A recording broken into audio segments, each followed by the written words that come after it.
ஜமாங்கிற வார்த்தை வந்து தெருக்கூத்துல புழக்கமா இருக்கிற ஒரு வார்த்தை. அடுத்த கதைக்களம் வந்து ஒரு 2-3 ஆப்ஷன்ஸ் வந்து கண்டிப்பா அமைதிப்படை மணிவண்ணன் மாதிரி அன்பார்ந்த வாக்காள பெருமக்களே நடைபெறவிருக்கும் நாடாளுமன்ற தேர்தலிலே.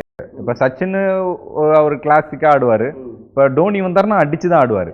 சினிமால இல்லாதவர் வந்து இந்த படத்திற்கு வந்து இந்த படமா இன்னைக்கு வர்றதுக்கும் மக்கள் பாராட்டுறதுக்கும் முக்கியமான காரணமா இருந்தது வந்து இசைஞானி இளையராஜா ஐயா. அவர் இல்லைன்னா இந்த படம் வந்து இவ்வளோ பெரிய தளத்துக்கும் இந்த படம் வந்து ஒரு டிஃப்ரெண்ட்டான ஒரு படமாகவும் இனி மக்கள் வரவேற்கிற படமாகவும் இருந்திருக்குமானா எனக்கு தெரியவே இல்லை.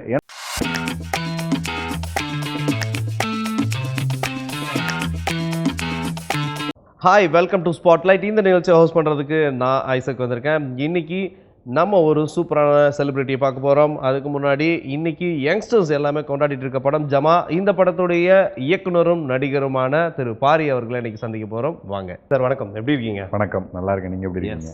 அவங்க டோன்லேயே தெரியுது நீங்கள் ரொம்ப போல்டாக சூப்பராக இருக்கீங்க அப்படின்ற ஒரு விஷயம்.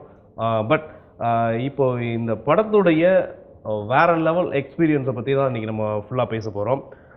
அதாவது தெருக்கூத்து அப்படின்ற ஒரு விஷயந்தான். ஸோ இன்றைக்கி இருக்கக்கூடிய இந்த சினிமா அதுக்கு முன்னோடியான ஒரு விஷயன்றது தெருக்கூத்து. இதில் யாருமே வந்து மறுக்கவே முடியாது.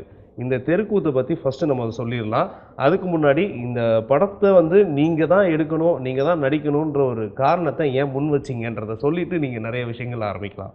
கண்டிப்பாக. முதல்ல தெருக்கூத்துங்கிறது வந்து நீங்கள் சொன்ன மாதிரி நம்மளுடைய இன்றைக்கி இருக்க சினிமாக்கள் முன்னோடினா தெருக்கூத்து தான். முதல்ல அந்த காலத்து பண்டைய தமிழர்களுக்கு வந்து அவங்களோட கதையை வந்து வெளியில் சொல்கிறதுக்காகவும் கதைகளை தொடர்ந்து வாழ வைக்கிறதுக்காகவும் ஒரு கலை வந்து தேவைப்பட்டது. அப்படி தான் தெருக்கூத்து வடிவமே வந்து ஆரம்பிச்சது.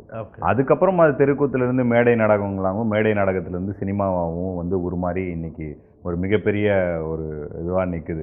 ஆனால் இதுக்கு முன்னோடின்னு பார்த்தீங்கன்னா தெருக்கூத்து தான். இப்போ அந்த தெருக்கூத்துலேயே வந்து ஆண்கள் தான் தெருக்கூத்து நாடகம் போகிறதா இருந்தது. அந்த காலங்கிறதுனால பெண்களை வந்து இரவில் தான் தெருக்கூத்து நடக்கும். இரவில் வந்து பெண்களை விட முடியாது அப்படிங்கிறதுனால ஆண்கள் வந்து பெண் வேடம் போட்டு நடிக்க ஆரம்பித்தாங்க. அப்படி நடிக்க ஆரம்பித்த உடனே என்ன ஆச்சுன்னா அந்த கதாபாத்திரத்துக்கு தேவையான அந்த முடியெல்லாம் வளர்த்துக்க ஆரம்பித்தாங்க, இது பண்ணாங்க. அப்போ வந்து அவங்களுக்கு கொஞ்சம் கொஞ்சமா அந்த பெண் தன்மைகளும் மாற்றங்களும் நிறைய வந்து வர ஆரம்பிச்சது. அப்படி ஒரு அந்த வேஷம் போடுறதுனாலையும் அந்த தெருக்கூத்து கலைக்குள்ள இருக்கிறதுனாலையும் பெண் தன்மையோட இருக்கிற ஒருத்தரோட பத்தின கதை தான் இந்த ஜமா. ஆமா, இந்த ஜமாவை எழுதி முடிச்சதுக்கு அப்புறம் முதல்ல நடிக்கிறதுக்காக தான் நான் நடிக்கிறதுக்காக தான் வந்தேன். நான் மைம் கோபி அண்ணா கிட்ட வந்து ஆக்டிங் கத்துக்கிட்டு அதுக்கப்புறம் ஒரு படம் அசிஸ்டன்ட் டைரக்டரா ஒர்க் பண்ணி இந்த பயணம் இப்படி வந்தப்ப நடிக்கிறதுக்காக நமக்கு ஒரு கதை எழுதணும் அப்படின்னும் போது என்னோட மாவட்டத்தில் ரொம்ப பரிச்சயமா இருக்கிற தெருக்கூத்து கலையை பற்றி ஒரு கதை ஒன்று எழுதலாம். நம்ம ஷூட் பண்ணுறதுக்கும் ரொம்ப ஈஸியாக இருக்கும், நம்ம ஊர்லேயே ஷூட் பண்ணிடலாம் அப்படிங்கிறதுக்கும் பட்ஜெட்டும் ரொம்ப ஃபீஸிபிளாக இருக்கும் அப்படிங்கிறதுக்காகவும் வந்து இந்த கதையை தேர்வு பண்ணி பண்ணுங்க. நிச்சயமா. ஏன்னா நீங்கள் அந்த மாதிரி தேர்வு பண்ண ஒரு விஷயம் கூட, ஏன்னா அந்த மாதிரி ஒரு மண் சார்ந்த மண் வாசனை வந்து அதுக்கு தேவைப்படுது நிச்சயமாக கலைக்கு. அதுவும் அந்த இடத்துல நீங்கள் பண்ணும்போது இன்னும் உணர்வுபூர்வமாக ஆத்மார்த்தமாக பண்ணுறதுக்கான ஒரு வாய்ப்பை நீங்கள் வந்து ஏற்படுத்திக்கிறதுக்கான அது ஒரு சந்தர்ப்பமாக இருக்குன்றதை நான் நம்புகிறேன். இல்லை, உண்மை அதான். Yes, okay. சரி, இப்போ இந்த படத்துடைய கதைக்களம் வந்து ஃபஸ்ட்டு நீங்கள் செலக்ட் பண்ணும் பொழுது இது அதாவது எவ்வளோ விஷயங்கள் நம்ம காலங்கள் மாறிடுச்சு. ஏன்னா இன்றைக்கி இருக்க 2K கிட்ஸ்க்கு அதை ரீச் பண்ணணும்னு நீங்கள் நினைக்கிறீங்க. அதை ரீச் பண்ண முடியுன்ற அந்த நம்பிக்கையை எப்படி நீங்கள் நம்புனீங்க? அதுங்க தமிழ் சினிமா ரசிகர்கள் அன்னையிலேருந்து இன்னைக்கு வரைக்குமே என்றைக்குமே நல்ல கண்டென்ட்டை வரவேற்ற ரசிகர்கள் தான். இரஸ்பெக்ட் ஆஃப் ஏஜ் குரூப் அப்படின்னு இல்லாமல் எல்லா வயது மக்களும் நல்ல படங்களை வந்து வரவேற்றிருக்காங்க. இப்போ நீங்கள் முன்னாடி பார்த்தீங்கன்னா பாரதி ராஜா சார் படம், பாக்கியராஜ் சார் படம், விசு அவர்களோட படம், வி சேகர் படங்கள் எல்லாமே கதை ஓரியன்டாக ஒரு சின்ன ஸ்பேஸ்குள்ளே நடக்கிறது. ஆனால் அதில் மிகப்பெரிய ஹிட்டாக வந்து இருந்திருக்கு. அதுக்கப்புறம் ஒரு சில இதுகள் இருந்தாலும் இப்போ கோவிட்க்கு அப்புறம் வந்து நிறைய உலக சினிமாக்களை பார்க்குற வாய்ப்பு வந்து எல்லாருக்கும் கிடைச்சதுனால அவங்களோட ரசிக்கிற தன்மை வந்து பயங்கரமாக இது வச்சு. இன்னொன்று இப்போ மலையாள படங்களோட பயங்கரமாக ரிசீவ் பண்ணிக்கிறாங்க இல்லைங்களா, அதெல்லாம் கண்டென்ட் ஓரியன்ட் ஃபிலிம்ஸ் தான். அல்லாமல் தமிழில் குட் நைட், டாடா, அயோத்தி இந்த மாதிரி படங்கள்லாம் ஒரு பெரிய வெற்றி அடைஞ்சப்ப அந்த கண்டென்ட் ஓரியன்ட் படங்களுக்கு என்றைக்குமே தமிழ் சினிமாவில் ஒரு பெரிய வரவேற்பு இருக்குன்றதை வந்து புரிஞ்சுக்கிட்டு கண்டிப்பாக இந்த கதையும் அப்படி தான் இருக்கும். ஒரு கண்டென்ட் ஓரியன்ட் படனாலும் இதை வந்து ஒரு ஆர்ட் சம்மந்தப்பட்ட படனாலும் எவ்வளோக்கு எவ்வளோ ஆர்டிஸ்டிக்காக பண்ணாமல் ஜனரஞ்சகமாக பண்ண முடியும், மக்கள்கிட்ட கொண்டு போய் சீக்கிரமாக ஒரு படமாக பண்ண முடியுங்கிறதுல தான் நாங்கள் மெனக்கெட்டு இந்த படத்தை பண்ணியிருக்கோம்.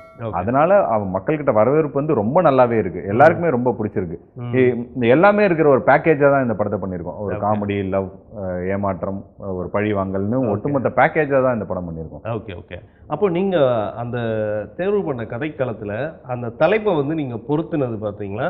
லாஸ்ட் இந்த படத்தோடைய முன்னோட்டத்துக்கு முன்னாடி, படம் நீங்க ரிலீஸ் பண்றதுக்கு முன்னாடி, ஸோ ஜமானா என்ன அப்படின்னு தெரியுமா? அப்படின்ற ஒரு மைக் எடுத்துட்டு பப்ளிக்கிட்ட போயிட்டு நீங்க கேட்குற விஷயம். படக்குழு போய் கேட்குறாங்க. ஸோ அதுக்கு நெறைய பேருக்கு அது அர்த்தம் தெரியல. ஸோ ஆனா சினிமால இன்னைக்கு ஒரு கேள்வி கேட்டா உடனே அது பதில் சொல்லக்கூடிய அப்படி ஒரு நிர்பந்தத்துல தான் நம்ம இருக்கோம். ஸோ அந்த ஜமான்றதுக்கான ஒரு அர்த்தம் எப்படி புடிச்சீங்க? இப்போ நீங்கள் சொல்கிற மாதிரி எல்லாருக்கும் தெரிஞ்ச விஷயத்தில் ஒன்று பண்ணுறது ஒன்று. இன்னொன்று வந்து யாருக்கும் தெரியாத ரொம்ப பரிச்சயம் இல்லாத ஒரு விஷயத்தில் பண்ணும்போது கண்டிப்பாக எல்லாரும் என்னன்னு திரும்பி பார்க்கறதுக்கான ஒரு ஸ்பேஸ் ஏற்படும் இல்லைங்களா? அப்படி ஒன்று தான். ஜமாங்கிற வார்த்தை வந்து தெருக்கூத்தில் புழக்கமாக இருக்கிற ஒரு வார்த்தை. ஜமானா ஒரு ட்ரூப், ஒரு டீம். அவங்க இன்னும் வந்து இப்போ இவங்க நாடக சபான்னு சொல்கிறாங்க இல்லைங்களா? அந்த மாதிரி அவங்க வந்து தெருக்கூத்தை வந்து ஜமான்னு சொல்கிறாங்க. Okay, okay. இப்போ அம்பலவாணன் ஜமா அப்படின்னு ஒரு ஜமாவை பற்றின கதை தான் இது. ஸோ அதனால தான் வந்து இந்த டைட்டில் வந்து இதுக்கு நாங்கள் வச்சோம். அது நீங்கள் சொல்கிற மாதிரி முதல்ல இருந்தே எல்லாருக்கும் ஒரு கியூரியாசிட்டி கிரியேட் பண்ணுது. என்னவா இருக்கும் இது அப்படிங்கிற ஒரு கியூரியாசிட்டி கிரியேட் பண்ணிச்சு. அதற்காகவே ஒரு சில பேர் வந்து படம் பார்த்தது வந்து அது பெரிய மகிழ்ச்சி தான். ஓகே, சரி. இந்த கதைக்களத்தை எடுத்ததுக்கு அப்புறம் நீங்க இந்த கதைக்கு பொருத்தமான ஒரு நாயகன் வந்து தேவைப்பட்டாரு அப்படின்னு நீங்க நினைச்சிருப்பீங்க. அதை வந்து யாரை நீங்க வந்து மைண்ட்ல வந்து ஒரு அந்த ஸ்கிரீன்ல யாரை கொண்டு வரணும்னு நீங்க நினைச்சீங்க? நான் முன்னாடியே சொன்ன மாதிரி முதல்ல நடிக்கிறதுக்காக தான் எழுதுனேன். இது நமக்காக பண்ண போற ஒரு படம் தான். இது நாம நடிக்கணும். நாம நடிச்சா எப்படி அவங்க ப்ரொடியூசர்ல இருந்து எல்லாருமே நோ சொல்லாம ஒரு விஷயமா இருக்கணும் அப்படிங்கிற மாதிரி நமக்காக பார்த்து எழுதுனது தான். அதனால வந்து அதுல ஆப்ஷன்ஸ் பெருசா ஒண்ணும் இல்லை. அப்படி எனக்கு அதுல ஆப்ஷன் அப்படின்னு யாருன்னா இப்போ இவங்க பெரிய ஆர்டிஸ்ட் யாருன்னா போலாம் அப்படின்னு சொல்லியிருந்தாங்கன்னா எனக்கு மிகவும் பிடித்த அவர் தனுஷ் சார் மட்டும்தான் மனசுல இருந்தாரு. மற்றபடி யாரும். ஓகே. ஸோ அப்போ அந்த கற்பனைக்கு பொருத்தமாக அவர் பண்ணியிருந்தா நல்லா இருக்கும்னு நீங்கள் நினைக்கிறீங்க? கண்டிப்பாக. Super, super. சரி, இப்போ இதில் வந்து உங்களுக்கு பேரா நடித்த அம்மு அபிராமி இவங்களை பற்றி நீங்கள் சொல்லுங்கள்.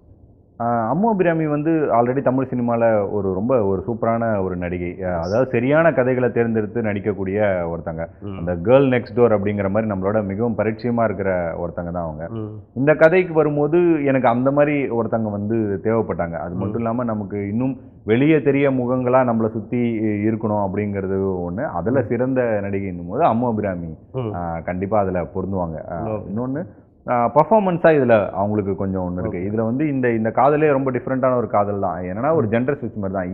இவன் வந்து பெண்ணாகவும் அவள் வந்து ஆணாகவும் இருக்கிறது தான் இந்த காதல். ஸோ அவங்க ரொம்ப போல்டாக பண்ணக்கூடிய ஒரு லேடி. அதுக்கு அம்மு அபிராமியோட கரெக்டாக இருப்பாங்கன்னு நான் நினச்சேன். அதை 100% ஜஸ்டிஃபை பண்ணியிருக்காங்க. ரொம்ப அழகாக கம்பீரமாக. ஏன்னா கிராமத்து பெண்களே பேசிக்காகவே ரொம்ப தைரியமான பெண்களாக நிறைய பேர் இருப்பாங்க. அப்படி ஒருத்தங்களை ரெப்ரசன்ட் பண்ணணும்னு நினச்சோம். அது எவ்வளோக்கு எவ்வளோ சிறப்பாக பண்ண முடியுமோ அவ்வளோக்கு எவ்வளோ அழகாக பண்ணியிருக்காங்க. Okay, okay, okay. அப்போ இந்த தேர்வு கூட உங்களுக்கு நீங்கள் சரியாக பார்க்குறீங்க. அவங்க உங்களோட பேருக்கு இவங்க மேட்சாக இந்த கதையை வந்து பண்ணிடுவாங்க அப்படின்றதுல ஒரு நம்பிக்கை வச்சுட்டீங்க. கண்டிப்பாக. அது அவங்களோட நடிப்பு திறமை இருக்குல்ல. இதுக்கு முன்னாடி படங்கள்லாம் பார்த்துருக்கோம். இப்போ அசுரனில் பார்த்துருக்கோம், அவங்கள ராட்சசனில், இந்த மாதிரி இதெல்லாம் ரொம்ப அழகாக சூப்பரான ஒரு நடிப்பை வெளிப்படுத்தியிருக்காங்க. அவங்க இப்போ நல்ல நடிகர்கள் எப்படியுமே எல்லாத்துலேயுமே டிரான்ஸ்ஃபார்ம் ஆகிடுவாங்க. நம்ம இதுக்கு இவங்க பொருத்தமாக இருப்பாங்களா அப்படின்னு அவங்க நல்ல நடிகர்னு மட்டும் நம்ம தேர்ந்தெடுத்தா போதும். அவங்க கண்டிப்பாக டிரான்ஸ்ஃபார்ம் ஆகிடுவாங்க. அதுதான் நல்ல நடிகர் இல்லைங்களா? அதில் இவங்க ரொம்ப சிறந்த நடிகை தான் இவங்க. எஸ். இந்த சினிமாவுக்கு வர்றதுக்கு முன்னாடி இந்த கலை சம்பந்தமான ஒரு ஆய்வு நிச்சயமாக உங்களுக்கு இருந்திருக்கும். அப்போது உங்களுடைய இந்த திரை பயணத்தில் நீங்கள் மறக்க முடியாத ஒரு அனுபவம் ஏதாவது ஒன்று நடந்திருக்கா? இப்போ இந்த கதைக்காக நிறைய ரிசர்ச் பண்ணோம். நீங்கள் சொன்ன மாதிரி நிறைய தெருக்கூத்து ஆட்களை சந்தித்தோம், பண்ணோம். அப்போ வந்து என்னுடைய வாழ்வியலே ரொம்ப சுவாரஸ்யமாகவும் ரொம்ப ஆச்சரியக்குரியமாகவும் இருந்தது. இப்போ நீங்கள் கிட்டத்தட்ட இந்த படத்தை பார்த்தவங்களாம் என்ன சொன்னாங்க, இது பீரியட் ஃபிலிமா, ரொம்ப காலத்துக்கு முன்னாடி நடக்கிற கதையா அப்படின்னு கேட்டாங்க. இல்லை, ஏன்னா தெருக்கூத்து கலைஞர்களோட வாழ்க்கையை எடுத்து காட்டும் போது அது ரொம்ப பின்னோக்கி இருக்க மாதிரி அவங்களுக்கு இருக்கு. ஆனா இப்பயும் அவங்க அப்படிதான் வாழ்ந்துட்டு இருக்காங்க அப்படிங்கிறது தான் நடந்துகிட்டு தானே இருக்கு. ஆமா, அந்த கலைஞர்களும் இப்படிதான் வாழ்ந்துட்டு இருக்காங்க. இப்ப நமக்கு பார்க்க அவங்க எல்லாம் வந்து ஏதோ பீரியட்ல வாழ்ந்தவங்க மாதிரி இருக்காங்க. அவங்களோட இப்போ அவங்க என்ன மாதிரி காஸ்டியூம்ஸ் போடுவாங்க அப்படின்னு பார்த்து நாங்கள் அதை செலக்ட் பண்ணி பண்ணோம். அவங்களோட என்னென்ன பண்ணுவாங்களோ அதை அப்படியே படத்தில் பிரதிபலிக்கிறதுக்கு முயற்சி பண்ணோம். இதெல்லாம் பார்க்கும்போது ஒரு பழைய காலத்தில் இருந்த மனுஷங்களை காட்டுறாங்க போல இருக்கு அப்படின்னு தான் நினைக்கிறாங்க. ஆனால் ப்ரெசென்ட்லேயும் இப்போவும் அவங்க அப்படிதான் இருக்காங்க அப்படிங்கிறது தான் உண்மை. அவங்களோட வாழ்வியல் தான் எனக்கு ரொம்ப ஆச்சரியமாகவும் புதுசாகவும் இருந்தது. அது எவ்வளோக்கு எவ்வளோ திரையில கொண்டு வர முடியுமோ கொண்டு வந்துட்டோம். Okay, okay. அடுத்து உங்களுடைய கதைக்களம் எந்த மாதிரி இருக்கும்? அடுத்த கதைக்களம் வந்து ஒரு 2, 3 ஆப்ஷன்ஸ் வந்து கண்டிப்பா இருக்கு.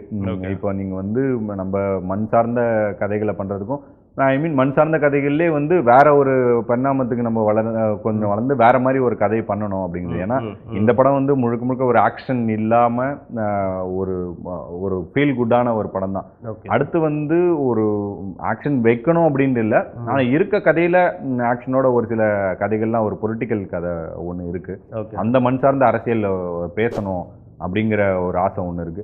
அது மட்டும் இல்லாமல் இங்கே சென்னையில் நான் வாழக்கூடிய பகுதி பெரம்பூர் பேஸ்டா ஒரு அர்பனா ஒரு ஸ்டோரியும் இருக்கு. ஸோ எதை பண்ணலாங்கிற ஒரு இது இருக்கு. எது வருதோ அதை கண்டிப்பாக பண்ணலாம் அப்படிங்கிற. சிறப்பு சிறப்பு. சரி, இந்த படம் வந்து நீங்கள் பண்ணுறதுக்கு முன்னாடி ஒரு பைலட் மூவி நம்ம பண்ணிட்டு அப்புறம் பண்ணலாம் அப்படின்ற ஒரு தயார் நிலைக்கு இருந்தீங்களா, இல்லை டேரெக்டாகவே என்னால் அதை பண்ண முடியுன்ற ஒரு கான்ஃபிடென்ட்டில் இறங்கியிருக்கீங்களா? இதை டேரெக்டாக பண்ணக்கூடிய கான்ஃபிடென்ட் எனக்கு இருந்தது. ஆனால் இதை பார்க்குறவங்களுக்கும் நம்ம ப்ரொடியூஸ் பண்ணுறவங்களுக்கும் இருக்குமானா கண்டிப்பாக இருக்காது. ஏன்னா நம்ம இதுக்கு முன்னாடி என்ன ஒர்க் பண்ணியிருக்கோம் அப்படிங்கிறது தான் நம்ம இது பண்ண முடியும். ஸோ அந்த பைலட் வந்து எனக்கு ரொம்ப ரொம்ப முக்கியமானதாக பட்டுச்சு. அந்த ஒரு பைலட் வந்து தான் என்னை இவ்வளோ இடத்துக்கும் யாருக்கும் வந்து ஒரு டவுட் இல்லாமல் இவன் மேக்கிங்காகவும் நல்லா பண்ணிடுவான், நடிப்பாகவும் நல்லா இருந்துருங்கிற ஒரு நம்பிக்கை வந்து அவங்களுக்கு அந்த பைலட் மூலமாக தான் ஏற்படுச்சு. ஸோ எனக்கு அது ரொம்ப ரொம்ப முக்கியமானதாக தான் பட்டுச்சு. கான்ஃபிடன்ஸ் இருந்தாலும் பட் நம்ம எல்லாரும் என்ன வெறுமனே போய் நம்புங்கன்னு சொல்றதுக்கும் என் ஒர்க்கை காமிச்சு சொல்றதுக்கும் ஒரு வித்தியாசம் இருக்கு இல்லைங்களா? அதுக்கு ஸ்ட்ராங்கா இருக்கணும். ஓகே. அம்மு அபிராமி வந்து உங்ககிட்ட ஒரு சீன்ல வந்து அது அன்பை வெளிப்படுத்துவாங்க. நீங்க அதுல வந்து ரொம்ப ஒரு அமைதியா இருப்பீங்க. ஸோ அந்த வீட்டினுடைய அட்மாஸ்பியர் எல்லாமே நீங்க அதை வந்து ரெடி பண்ணீங்களா, இல்லை உண்மையான இருக்கக்கூடிய ஒரு வீடு தானே அது? இல்லை, நம்ம ரெடி பண்ணதா, செட்டு போட்டது தான் அது. ஏன்னா இப்போ நாங்கள் நிஜமாலே எனக்கு என்ன ஆச்சரியமா இருந்ததுன்னா, சின்ன வயசுல கிராமங்களில் வந்து இந்த மஞ்சும்புல்னு சொல்லுவாங்க, அது அந்த கூரை வேய்ந்த வீடெல்லாம் வந்து ரொம்ப அதிகமாக இருக்கும். ரொம்ப அழகாக இருக்கும் அது பார்க்கறதுக்கு. நார்மலாக இந்த கரும்பு தொகையை வச்சு அந்த சோகையை வச்சு ஒன்று பண்ணுவாங்க. அந்த சோகையை வச்சு பண்ணுறது வீடை விட அந்த கூரை வீடை விட இது ரொம்ப அழகா இருக்கும். பட் இப்போ போய் நாங்கள் தேடி பார்க்குறோம், அந்த மாதிரி ஒரு வீடு கூட இல்லை, கிடைக்கவே இல்லை. அதுவும் நாங்கள் எதிர்பார்த்த மாதிரி வயக்காட்டில் தனியாக ஒரு வீடு இருக்கணும் அப்படின்னு நாங்கள் எதிர்பார்த்தோம். அந்த மாதிரி எதுவுமே இல்லை. இப்போ வயக்காட்டில் இருக்கவங்களாம் கூட எல்லாருமே வந்து மாடி வீடு கட்டிட்டாங்க. ஸோ அதனால வந்து எங்களுக்கு இது நாங்கள் ஒரு கட்டாயத்தின் இதில் தான் வந்து நாங்கள் இதை செட்டு போட வேண்டியதாக இருக்குது. அதை வந்து எங்கள் ஆர்ட் டைரக்டர் ஸ்ரீகாந்த் கோபால், அவர் குட் நைட் படம் பண்ணவர், ரொம்ப அழகா அது எவ்வளோக்கு எவ்வளோ வந்து நம்பகத்தன்மையாக இப்போ நீங்கள் அது ரியலாக செட்டான்னு கேட்குற அளவுக்கு அது ஒரு ஒர்க் பண்ணியிருக்காரு. ஏன்னா கிராமங்களில் போய் அவங்க வீட்டில இருந்து இருக்க விஷயங்கள்லாம் எடுத்துட்டு வந்து, இப்போ ஒரு அடுப்பெல்லாம் கூட புதுசாக வாங்காமல் யார் வீட்டிலனா போயிட்டு ஒரு அந்த ஷூட் நடக்கிற இது வரைக்கும் வாடகை மாதிரி வாங்கிட்டு வந்து அந்த மாதிரிலாம் பண்ணார். ஒருத்தர் வீட்டுக்குள்ளே போயிட்டு இவங்க இப்போ அங்கே அந்த வீட்டில் பாத்திரங்கள்லாம் என்னவா யூஸ் பண்ணுறாங்க அதெல்லாம் ரிசர்ச் பண்ணி ரொம்ப சூப்பராக அந்த ஒர்க் வந்து பண்ணி கொடுத்தாரு. கண்டிப்பாக உண்மையில ஆர்ட் டைரக்டருக்கு எங்கள் வானவில் டிவி சார்பாக நாங்கள் வாழ்த்து சொன்னோன்னே சொல்லிடுங்க. கண்டிப்பாக அந்த அளவுக்கு தத்ரூபமாக இருந்தது, அதில் எந்த ஒரு மாற்று கருத்துமே கிடையாது. சரி, நீங்கள் சின்ன வயசில் நீங்கள் வந்து விளையாடின விளையாட்டு உங்களுக்கு ரொம்ப பிடித்தமான ஒரு விளையாட்டு இது? சின்ன வயசுலேருந்து நான் விளையாடின ஒரே விளையாட்டு கிரிக்கெட் தான். ஓகே. அது கிரிக்கெட் எல்லாருக்குமே எங்கள் கிராமத்தில் வந்து அது ரொம்ப ஒரு கிரிக்கெட் கிராமம்னு கூட சொல்லலாம். ஆமாம், அந்த அளவுக்கு கிரிக்கெட்டுக்கு ரொம்ப ரொம்ப முக்கியத்துவம் கொடுத்த ஒரு கிராமம் தான். இப்போ நாங்கள் அதில் பயங்கரமான நினைவுகள்லாம் இப்போல்லாம் அந்த மாதிரி யாரும் மேட்ச் பார்க்கறது இல்லை. அப்போலாம் பஞ்சாயத்து ரூம் டிவின்னு ஒன்று இருக்குது. ஆமாம், ஒரே ஒரு டிவி இருக்கும். அந்த டிவியில 30-40 பேர் ஒன்னா உட்காந்து ஊரே ஒன்னா உட்காந்து மேட்ச் பார்த்த ஆமா அந்த அனுபவம் வந்து மறக்க முடியாத அனுபவங்கள். அது மட்டும் இல்லாம சின்ன சின்னதா கிராமத்துக்கான விளையாட்டு தான் இந்த கிட்டிபுல்னு சொல்லுவாங்க, கோலி, பம்பரம், இந்த மாதிரி இதுதான் வந்து நம்ம மறக்க முடியாதது. ரொம்ப ஸ்பெஷல்னா அந்த ஊர் மக்களோட சேர்ந்து கிரிக்கெட் பார்த்ததும் கிரிக்கெட் விளையாடினதும். ஓகே. ஏதோ ஊர் திருவிழா நடக்கும், அந்த ஊர் திருவிழாவுக்கு மையமா ஒரு விளையாட்டு போட்டி நடக்கும், அந்த விளையாட்டு போட்டிக்கு பரிசளிப்பு விழா நடக்கும். ஆமா, இந்த மாதிரி தான் அது. இப்போ அந்த காணும் பொங்கல்னு சொல்லுவாங்க இல்லைங்களா? காணும் பொங்கல் அன்னைக்கு ஊர்ல வந்து இந்த வழுக்கு மரம், உரியடி, அந்த மாதிரி போட்டிகள்லாம் நடக்கும். அதுவும் ரொம்ப சுவாரஸ்யமா இருக்கும். அதெல்லாம் வந்து நம்ம விளையாடுறத பார்ட்டிசிபேட் பண்றத நம்ம காம்பேரிங் அதுல. சூப்பர். ஆமா, அந்த அதோட இதுதான். அதுல ரொம்ப ஜாலியா இருக்கும் மைக்ல பேசுறதுன்றது. அந்த நம்ம இப்போ சினிமாக்கள்லாம் பார்க்கும்பொழுது பார்த்தீங்கன்னா ஏதோ ஒரு விழா நடக்கும், அந்த விழாவுக்கு ஒரு அந்த வர்ணனை நடக்கும். அந்த வர்ணனை எங்களுக்காக ஏதாவது பேசி காமிக்க முடியுமா? ஏதாவது வாய்ப்பு இருக்கா? இப்போ என்ன சொல்றது, ரொம்ப சூப்பராக. இந்த நான் இதுக்கெல்லாம் இப்போ எங்கள் அப்பா ஒரு அரசியல் கட்சியில் இருந்தார். சரி. அதுக்கெல்லாம் வந்து இந்த ஆட்டோலலாம் பேசிட்டு போவாங்க, அதுலலாம் ஏற்றி விட்டுருவாங்க. நம்ம இந்த இவர் அமைதிப்படை மணிவண்ணன் மாதிரி, அன்பார்ந்த வாக்காள பெருமக்களே, நடைபெறவிருக்கும் நாடாளுமன்ற தேர்தலிலே ஸோ இந்த சின்னத்திற்கு வாக்களிக்குமா பெருமன்மையுடன் ஆதரவை கேட்டுக்கொள்கிறோம், இப்படிலாம் பேசிட்டு போவோம். இந்த ஊர் மக்கள் அந்த திருவிழாவும் சூப்பராக இருக்கும். அதுக்கு வந்து டோனே நம்ம வேற மாதிரி போயிடும். இதுக்கு நம்ம எப்படி பண்ணுவீங்களா, அப்போ எங்கப்பா இருக்கீங்க, இன்னும் கொஞ்சம் நாள் திருவிழா ஆரம்பிக்க போது, எல்லாம் ஆரம்பிச்சாச்சு, எல்லாம் போட்டு வச்சு ஒருத்தனை காணுமே வீட்டுக்குள்ளே என்னையா பண்ணுறீங்க, வாங்கயா சீக்கிரம்.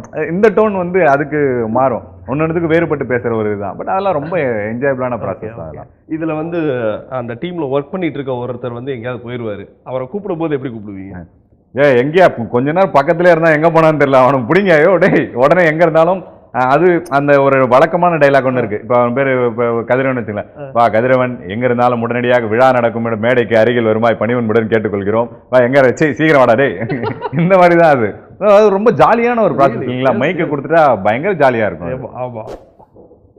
சரி, இப்போ இந்த கதைக்களத்தில் வந்து இப்போ நெக்ஸ்ட்டு நீங்கள் ஒரு ஒரு ப்ராசஸ் வந்து ரொம்ப சூப்பராக வந்து எடுத்துகிட்டு போகணுன்ற, ஏன்னா இப்போ இந்த கெரியர் வந்து நாங்கள் சூப்பராக பேக் பண்ணிட்டீங்க, இதைத்தான் நான் பண்ண போகிறேன், தெருக்கூத்துக்கான விஷயத்த நீ இல்லை உலகமே தெரிஞ்சுக்கணும் அப்படின்ற ஒரு விஷயத்த கொண்டு வந்துட்டீங்க. ஸோ இந்த தெருக்கூத்தில் இன்னும் நம்ம மறந்த விஷயம், தெருக்கூத்தை யாருமே அழிக்கலை, நம்ம மறந்த இன்னொரு முக்கியமான விஷயம் ஏதாவது உங்களுக்கு மக்களுக்கு ஏதாவது சொல்லணும்னு உங்களுக்கு தோணுதா? இல்லை, நீங்கள் சொன்ன மாதிரி தெருக்கூத்துல அவங்க எதையும் மறக்கல, தெருக்கூத்தையே தான் நிறைய பேர் மறந்துட்டாங்க. ஓகே, ஆமாம். அதை பற்றின இப்போ தெருக்கூத்தை பற்றி படம் பண்ணும்போது பல பேர் இது அழிந்து வரும் கலையை வச்சு ஒருத்தங்க படம் பண்ணியிருக்காங்க அப்படின்னு சொல்கிறாங்க. அந்த காலத்தில் இருந்த தெருக்கூத்தை எடுத்துகிட்டு வந்திருக்காங்க அப்படின்னு சொல்கிறதே வந்து ஆச்சரியமாக இருக்குது. அது அழியவும் இல்லை, அந்த காலத்து கலையாகவும் இல்லை. இன்றைக்கும் புழக்கத்தில் கிராமத்து மக்கள் வந்து அதை ரொம்ப இறுக்கி பிடிச்சி அதை வந்து இதை காப்பாற்றணும், இந்த கலையை காப்பாற்றணும்னு கான்ஷியஸாலாம் பண்ணல, சப்கான்ஷியஸாகவே அது அவங்க லைஃப்பில் ஒரு பார்ட்டாக மாறி தெருக்கூத்து இல்லாமல் எங்கள் லைஃப் இல்லைன்னு சொல்லி வருஷம் வருஷம் அதை ஒரு கிராமத்துலயும் தெருக்கூத்து நடத்துறதுக்காக பண்ணிட்டு தான் இருக்காங்க. இது அழிஞ்சிச்சுன்னு சொல்றதே வந்து ரொம்ப கண்டிப்பா கண்டிப்பா. அதனால தான் நான் உங்ககிட்ட கேள்வி கேட்கும் போதே அந்த மறந்த விஷயம் கேட்டேன், அழிக்கப்பட்ட விஷயம்னு நான் கேட்கவே இல்லை. இதுல இன்னொரு முக்கியமான ஒரு கேள்வி ஒன்று கேட்கணும்ன்றத, இந்த தெருக்கூத்துல உங்களோட சேர்ந்து, அதாவது என்னன்னா நீங்க ஒரு கதை, அந்த கதையை எடுத்துட்டு போற நாயகனாகவோ நீங்க அல்லது ஒரு பெண் வேடமிட்ட ஒரு நாயகியாக நடிக்கும் பொழுது ஒரு உணர்வு இருக்கும். ரைட், நீங்கள் யாராக நடிக்க போகிறீங்களோ அந்த தோற்றத்தில் தான் நீங்கள் வந்து உங்களுடைய கற்பனையை நீங்கள் செலுத்தி நீங்கள் நடிக்க போகிறீங்க. இதுக்கு உங்களுக்கு பக்க வாத்தியங்கள்லாம் இருப்பாங்கல்ல, அந்த பக்க வாத்தியங்களில் சிலர் வந்து நீங்கள் ஏதாவது சில விஷயங்களில் கொஞ்சம் நீங்கள் மறந்ததாக இருக்கலாம், அல்லது ஏதாவது நெக்ஸ்ட் நீங்கள் பண்ணக்கூடிய விஷயத்துக்கு உங்களுக்கு இன்னும் கொஞ்சம் பூஸ்ட் ஆகி விடலாம், நல்லா பண்ணுப்பா அந்த அதில் வந்து உங்களுக்கு கூட யார் சப்போர்ட்டிவாக இருந்திருப்பாங்க? இல்லை, தெருக்கூத்தை பொறுத்த வரைக்கும் அந்த அவங்க பக்கவாத்தியங்கள் அவங்க எல்லாமே பயங்கர ஸ்ட்ராங்காக இருப்பாங்க. அவங்க தான் எல்லாம் தெரிஞ்ச ஆட்கள். நம்ம தான் சும்மா கொஞ்சோண்டு தெரிஞ்சுட்டு சினிமாக்காக என்ன தேவையோ அதை மட்டும் தெரிஞ்சுக்கிட்டு நம்ம போய் பண்ணக்கூடிய ஆட்கள். அவங்களோட இசைந்து பண்ணுறதா. இப்போ அவங்க என்ன பண்ணுவாங்கன்னா, இப்போ அவங்க வந்து நம்மளுக்கு ஞாபகப்படுத்தியோ இது பண்ணி விடல, அவங்க தான் காப்பாற்றியே விட்டாங்க. நம்ம லைட்டாக பண்ணால் போதும், அவங்க வந்து அதை மேனேஜ் பண்ணி பண்ணுறதா இருக்கு. அந்த முதல் வரியை நம்ம எப்படின்னா பிழையெல்லாம் பாடிட்டோம்னா அடுத்து அவங்க கோரஸாக வரும்போது அதை நம்ம அழகாக தூக்கிட்டு போயிடுவாங்க. அப்போ அந்த கோரஸாக இருக்கும்போது அந்த விஷயங்களை மட்டும் நாங்கள் எடிட் பண்ணி அழகாக வச்சுப்போம். ஸோ இந்த மாதிரி தான் நம்ம காப்பாற்றினதே வந்து அவங்க தான். அவங்க எக்ஸ்ட்ரீம் நாலேஜாக இருக்காங்க. அவங்களுக்கு அவ்வளோ பாட்டு தெரியுது, அவ்வளோ ராகம் தெரியுது, அவ்வளோ தாளம் தெரியுது, எல்லா ராகமும் அவங்களுக்கு தெரியுது. இசையில வந்து அவ்வளோ கை தேர்ந்தவங்களா இருக்காங்க. அதை இப்ப நம்ம அவங்கள மாதிரி நம்ம கத்துக்கணும்னு நினைச்சோம்னா நமக்கு குறைஞ்சபட்சம் நம்ம லைஃப்ல இருந்து ஒரு 10 வருஷத்தை செலவிடணும். அப்பதான் குறைஞ்சபட்சம் சொல்றேன். நம்ம இன்னும் அது நீங்க நல்லா புரிஞ்சுக்கிறவரா இருந்தா 10 வருஷம், இன்னும் அப்படி இல்லைன்னா ஒரு 20 வருஷமா செலவிட்டாலும் அவங்களுக்கு இருக்க மியூசிக் நாலேஜ் வந்து நமக்கு வரும். அந்த அளவுக்கு இருக்காங்க, அவங்க தான் காப்பாத்தினாங்க. Okay okay. தெருக்கூத்துக்கான ஏதாவது பாட்டு, இந்த பாட்டு வந்து அதாவது எப்படி சொன்னா தெருக்கூத்துல இந்த வேரியேஷன் தனி, இல்லை இந்த வேரியேஷன் தனி, இல்லை இந்த ஜோனலே வந்து வேற அப்படின்ற மாதிரி ஏதாவது வேற பாட்டு இருக்கு? அதுக்கு ஒரு இடத்திற்கான ஒரு மாறுதல் வந்து சின்னதாக இருக்குது. இப்போ திருவண்ணாமலை சார்ந்துன்னா அதோட ஸ்டைல் வந்து வேற மாதிரி இருக்கும். இப்போ இவங்க கட்டுற அடவுல இருந்து அந்த இது பண்றதுல இருந்து ஒரு டிஃப்ரெண்டாக இருக்கும். இப்போ அந்த திருவண்ணாமலையிலே இப்போ செய்யார் வந்தவாசி அந்த சைடு போனீங்கன்னா அதோட ஸ்டைல் வேற மாதிரி இருக்கும். இப்போ இங்க வேற ஒரு ஜமாக்குன்னு ஒரு ஸ்டைல் இருக்கு. அவங்க பாட்டு பாடுறது, அவங்க வந்து அந்த வேஷம் போடுற அந்த ஸ்டைலு, அதை யூஸ் பண்றது, இது எல்லாமே ஸ்டைல். அந்த மாதிரி இப்போ நம்ம திருவண்ணாமலையில் இருக்கிற ப்ராப்பரா ஒரு தாங்கல் சேகர் கலைமாமணி அவார்டு வாங்கினவர், அவரோட ஜமாவோட ஸ்டைல தான் நம்ம அடாப்ட் பண்ணியிருக்கோம். அதாவது நம்ம வார்த்தைகளால் அந்த ஸ்டைலில் டிஃப்ரென்ஷியேட் பண்ணிட முடியாது. நம்ம பார்த்தா தான் அந்த ஸ்டைல் ஒரு சின்ன டிஃப்ரென்ஸ் தான் இருக்கும். பட் கிட்டத்தட்ட ஒன்றா இருக்கும், பட் ஸ்டைல் வந்து வேற மாதிரி இருக்கும். அப்படிதான் பண்ணியிருக்கோம். ஓகே. ஸோ அப்போ அந்த அந்த அதாவது எந்த ஊரோ அந்த ஊருக்கான ஒரு மண் வாசனை இருக்கோ இல்லையோ, ஆனா அந்த ஊருக்கு ஒரு வரலாறு இருக்கு. அந்த வரலாறை தொன்று தொட்டு தான் இந்த கலையே உருவாகிருக்கு. கண்டிப்பா அப்படித்தானே? கண்டிப்பா. அப்போ அடுத்த ஊருக்கும் இந்த ஊருக்கும் சம்மந்தப்படுத்தி பார்த்தா அதுல கண்டிப்பா ஒத்து போகாது. கலை வேணா ஒண்ணா இருக்கலாம். ஆமா ஆனா அதோட உணர்வு வேற வேற தான். ஆமா. இப்ப நம்ம கிரிக்கெட் ஆடுற மாதிரி தான். ம். இப்ப 11 பேரும் ஒரே மாதிரி பேட்டிங் ஆடுவாங்கன்னு சொல்ல முடியாது. ம். ஒருத்தருக்கு ஒரு ஸ்டைலு. இப்ப சச்சின் அவர் கிளாசிக்கா ஆடுவாரு. ம். இப்ப டோனி வந்தாருன்னா அடிச்சுதான் ஆடுவாரு. Yes. அந்த மாதிரி ஒரு வாத்தியாருக்கு ஒரு ஸ்டைல் இருக்கு. ம். இப்ப நம்ம அந்த கலை இவங்க எப்படி அப்சர்வ் பண்ணிக்கிறாங்க, இவங்க எப்படி பண்றாங்க அப்படிங்கிற ஸ்டைல். இப்ப இவங்க எப்படின்னா மேக்ஸிமம் இவர் தாங்கல் சேகரோட எப்படின்னா ரொம்ப கிரேஸ்ஃபுல்லா பண்ணுவாங்க. ம். அப்படியே அழகா இப்ப பெண் வேஷம் போட்டு வந்தாங்கன்னா அப்படியே அவ்வளோ கிரேஸ்ஃபுல்லா இருக்கும். ம். கொஞ்சம் பெண் வேஷத்துல அக்ரஷன்ஸும் வந்து வேகமும் கம்மியா இருக்கும். இன்னொன்னு அந்தந்த நடிகர்களை பொறுத்து ஒண்ணு இருக்கு. Okay. அந்த நடிகர்கள் எப்படி இருப்பாங்க, இப்ப நான் இன்னொரு ஜமால ஒரு பெண் வேஷம் போடுறவங்க பார்த்தீங்கன்னா அந்த பெண் வேஷத்தையே வந்து அக்ரெசிவா ஆடுறவங்களா இருக்காங்க. அதுவும் வந்து அவ்வளோ அழகா சூப்பராலாம் பண்ணுவாங்க. ம். ஸோ இது நடிகர்களையும் வாத்தியார்களையும் பொறுத்து எல்லாமே மாறுது. Okay okay okay.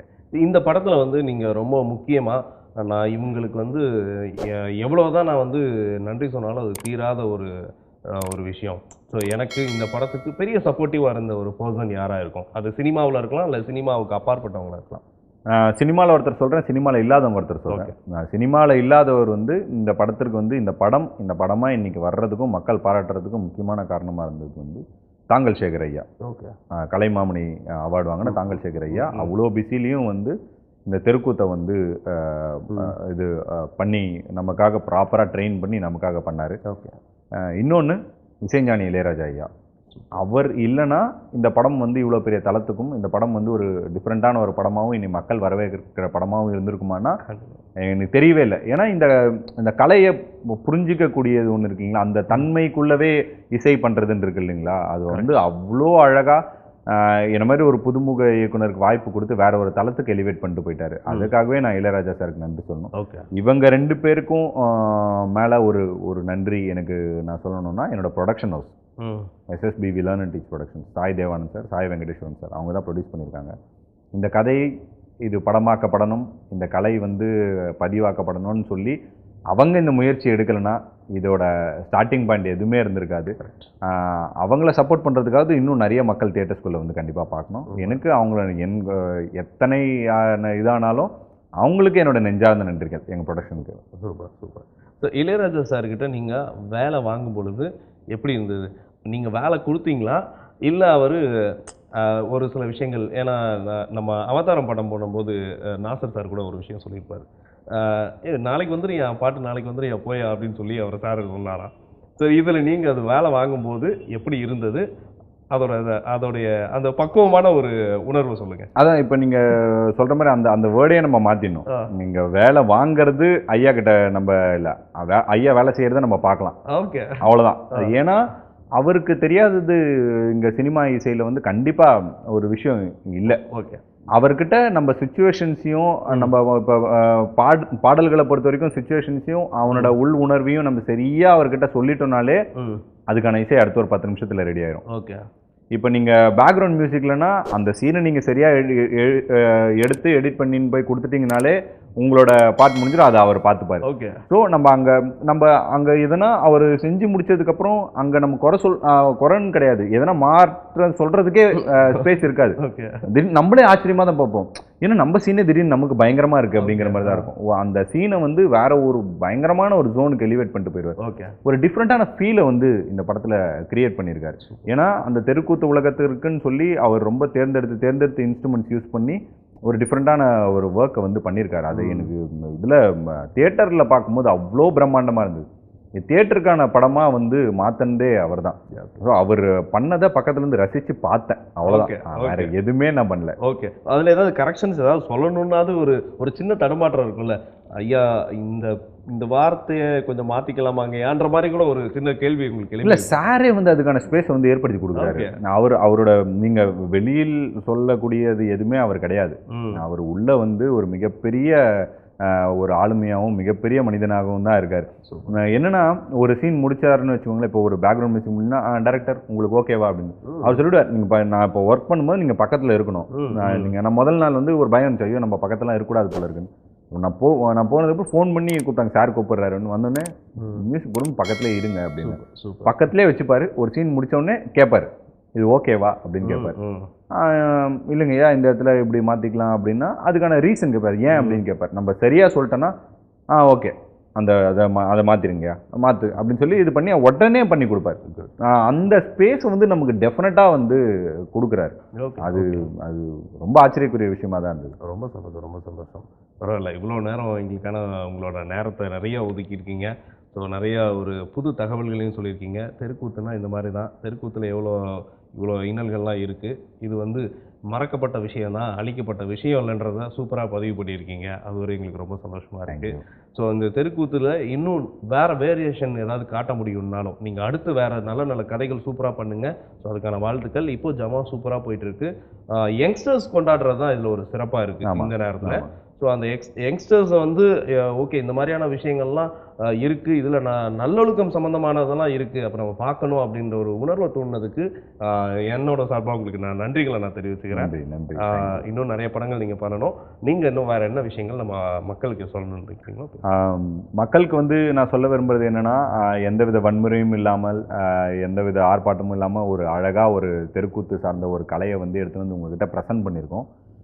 இதை தியேட்டர்ஸில் வந்து பார்க்குறது தான் எங்கள் ப்ரொடக்ஷன் ஹவுஸுக்கு செய்கிற மிகப்பெரிய ஒரு உதவியாக இருக்கும். ஏன்னா இந்த மாதிரி மண் சார்ந்த படைப்புகளை வந்து அவங்களுக்கு திரும்ப கொடுக்கறதுக்கு வந்து அது ஒரு மிகப்பெரிய ஊக்குவிக்கிற விதமாக இருக்கும். இல்லைனா அந்த ப்ரொடக்ஷன்லேருந்து வர்ற கடைசி மண் சார்ந்த கதையாக இது மாறுறதுக்கான எல்லா ஸ்பேஸும் இருக்குது. ஸோ வணிக ரீதியாக எது ரீச் ஆகுதோ அதை பண்ணுறதுக்கான இதில் எல்லாருமே போயிடுவாங்க. ஸோ அப்படி நம்ம மண் சார்ந்த கதைகள் நிறையா வர்றதுக்காகவாது கண்டிப்பாக தியேட்டர்ஸில் வந்து பாருங்கள்.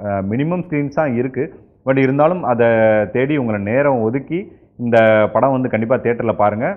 இது உங்களுக்கு கண்டிப்பாக பிடிக்கும். எந்த விதத்துலையும் டிசப்பாயின்ட் பண்ணாது இந்த படம். ஒரு புது உலகத்துக்குள்ளே போயிட்டு வந்து ஒரு ஃபீல் இருக்கும். கண்டிப்பாக தியேட்டர்ஸில் வந்து பாருங்கள். ரொம்ப நன்றி, ரொம்ப நன்றி. ஸோ இதுவரை வந்து நமக்காக சூப்பராக ஆன்சர் பண்ண ஜமா படத்துடைய இயக்குனர் நடிகர் திரு பாரி அவர்களை வாழ்த்துக்கள் நம்ம வானவில் டிவி மூலமாக சொல்லிக்கலாம். இன்னும் நீங்கள் நிறைய படங்கள் பண்ணணும் சார். வாழ்த்துக்கள். தேங்க்யூ. இதுவரையும் ரொம்ப சுவாரஸ்யமாக போயிட்டு இருந்தால் நம்ம நிகழ்ச்சியில் ரொம்ப க்யூட்டான ஆன்சர்லாம் பண்ணியிருந்தார் டைரக்டரும் ஆக்டருமான திரு பாரி அவர்கள். ஸோ இது மாதிரியான நிறைய செலிபிரிட்டிஸை நம்மளுடைய ஸ்பாட் நைட் நிகழ்ச்சியில் சந்திக்க போகிறோம். மீண்டும் அடுத்த நிகழ்ச்சியில் சந்திக்கிறேன். Until then this is signing Isaac.